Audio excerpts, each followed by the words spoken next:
Ladies and gentlemen, it is now time. For 92 for me, though, it's just such a showcase of Ric Flair, and it was like unlike anything WWF had done to that point, because it was such a promotion, based on baby faces. You look at the first Royal Rumble winners, they were all baby faces. Hogan before this.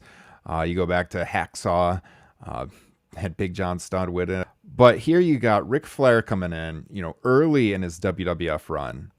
And he's been in the rival promotion. And if you look at Vince McMahon's history in booking people, rarely does he put the spotlight on another company's guy like he did Flair that night, and just really made him. Coming in 3, going almost bell to bell, being in there for an hour. And a lot of times when you watch Rumbles, like the focus isn't on one guy the whole match. Someone might be in there for an hour, but they kind of like disappear into the background. But Flair is like the focus of the match the whole time. And I'm not going to complain about the Ric Flair stuff. I think the Ric Flair stuff is a well-told story. Could have been better if he was number 1, but that's besides the point.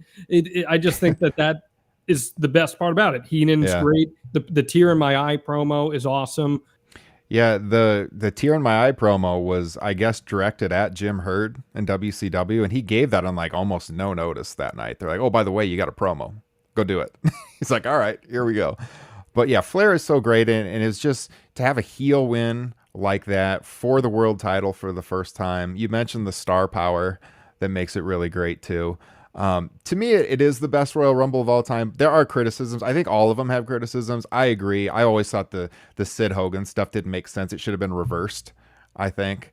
But, that was going to be the WrestleMania match, double main event that they were building towards. A couple other things in the match, too. There's guys that come out in this match who, by this point in their run, they were not big deals anymore. Like Kerry Von Erich. And he goes right after Flair. And you might as well be back in world-class wrestling when that moment happens. And the crowd gets into it. I mean, it just shows how great Ric Flair is. But, like, all of a sudden, it's Flair and Von Erich, the Texas Tornado. And it's 92, and it might as well have been, 1984 again. Yeah. Which is a really cool moment, watching that back in hindsight. But it is cool. It is cool. It's unbelievable. It's just, again, the uniqueness of it. If you go back to the time period, putting over a heel who had just come in from another company and giving him that kind of focus for the world title. Never been for the world title before. I mean, really, the Rumble didn't have any stakes behind it, before this. I mean, it's just the best moment pre-92 is the Hogan Warrior face-off at 90. I mean, that was amazing. That's a star-studded Rumble, too.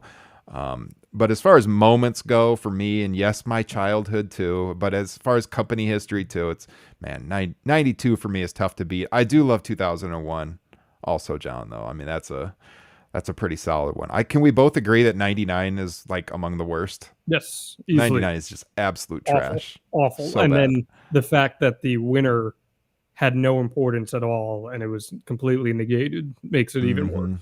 So